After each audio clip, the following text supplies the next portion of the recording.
Supreme court का बड़ा फैसला, 13 साल से कोमा में पड़े हरीश राणा को राहत। सुप्रीम कोर्ट ने आज एक ऐतिहासिक फैसला सुनाते हुए 32 साल के हरीश राणा को इच्छा मृत्यु की इजाजत दे दी। सर्वोच्च अदालत ने पहली बार इस तरह का फैसला दिया है। न्यायमूर्ति JB पारदीवाला और न्यायमूर्ति KV विश्वनाथन की पीठ ने ये ऐतिहासिक निर्णय सुनाते हुए दिल्ली के एम्स को निर्देश दिया है कि हरीश राणा को तुरंत भर्ती किया जाए और लाइफ सपोर्ट सिस्टम हटाने की प्रक्रिया के लिए सभी आवश्यक सुविधाएं प्रदान की जाएं।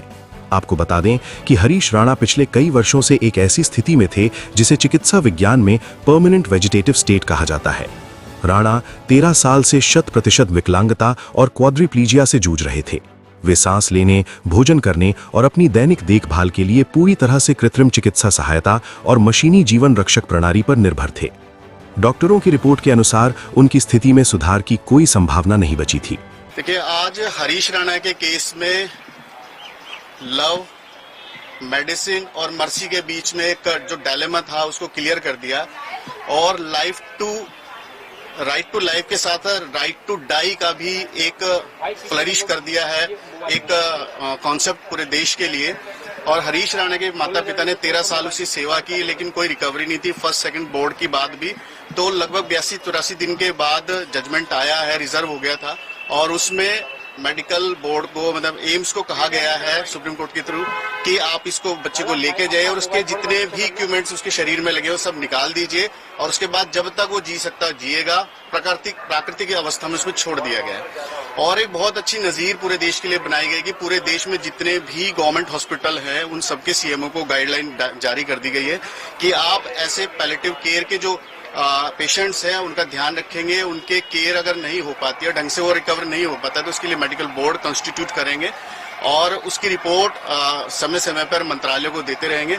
और आज के केस में भी अगले 30 दिन का टाइम दिया गया है। पूरे देश में क्या इसके ऊपर काम हुआ है और क्या काम होना बाकी है वो सारा बताया जाएगा। और साथ ही यूनियन ऑफ इंडिया को भी ये रिक्वेस्ट की गई है कि इस मुद्दे पे कोई कानून बनाया जाए जिससे माता पिता को, ऐसे पेशेंट को कुछ रिलीफ मिल सके।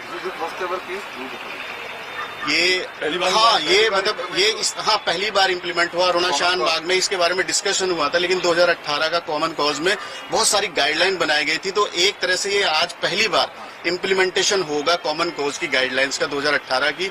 और जैसा आपने शुरू किया था शेक्सपियर और हेनरी साहब से कि डू एंड डाई का जो डायलेमा होता है, क्या करे और क्या ना करे, लेकिन आज कोर्ट ने संविधान को, सारे चीजों को देखते हुए हरीश राणा को मुक्ति का एक मार्ग दिखा दिया। मनीष जी, इससे पहले भी 2 जजमेंट आए हैं यूथनेसिया को लेकर। आज का जो जजमेंट है किस तरह से अलग है और क्या क्लैरिटी कोर्ट ने दी है? जजमेंट अलग नहीं है, ये साइमल्टेनियसली स्टेप बाय स्टेप हुआ है। पहले अरुणा शान बाग में डिस्कस हुआ था, उसके बाद कॉमन कॉज में और अच्छे से डिस्कस हुआ था और आज और भी ज्यादा स्टेप बाय स्टेप डिस्कस हो गया है। और ऐसे पेशेंट जिनकी रिकवरी का कोई स्कोप ना हो, उनको इतने लंबे टाइम तक नहीं रखा जाना चाहिए।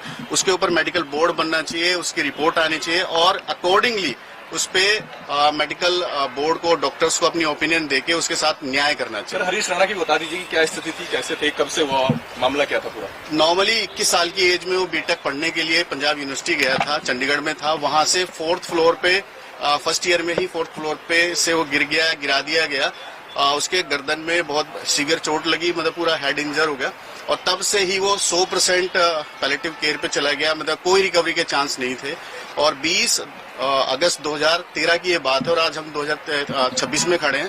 13 साल की लगातार मेहनत से सारी तरह की जितनी भी एडवांस चीजें अवेलेबल है मेडिकल साइंस की, सारी यूज की गई, लेकिन कोई भी रिलीफ नहीं मिला। तब हम सुप्रीम कोर्ट आए। इससे पहले हम हाई कोर्ट गए थे, हाई कोर्ट ने रिजेक्ट किया। उसके बाद सुप्रीम कोर्ट आया, उसके बाद भी सुप्रीम कोर्ट से भी एक रिलीफ मिली थी। अब 3rd स्टेप में हम MA में आए थे मिसलेनियस एप्लीकेशन लेके और जिसे अलाउ कर दिया। क्या दिक्कतें आ रही थी परिवार को, उसके माँ बाप की क्या स्थिति थी, उनको क्या दिक्कतें आ रही थी? देखिए, सबसे ज्यादा होती है अपने बच्चों के लिए माँ बाप को कि उसकी केयर हो जाए। मेडिकली वो नहीं सेटल हो पा रहा था, ना ही रिकवरी हो रही थी। 13 साल से सिर्फ सेवा सेवा सेवा और कुछ भी नहीं, कोई सिंगल रिएक्शन नहीं। और एक माता पिता के लिए सामने उसका बच्चा जिंदा लाश बन कर है, उससे बड़ी विपदा कुछ नहीं हो सकती एक माँ बाप के लिए। तो ने परिवार वालों की बड़ी, हाँ, परिवार वालों की बहुत धैर्य की तारीफ करी, इतनी ज्यादा करी और बनता भी है। इतना सेवा आज के टाइम में, इतनी सेवा करना ये अपने आप में बहुत आउटस्टैंडिंग बात है। तो वो करी है, तो कोर्ट ने भी उसे अप्रिशिएट किया और पूरा देश अप्रिशिएट कर रहा है।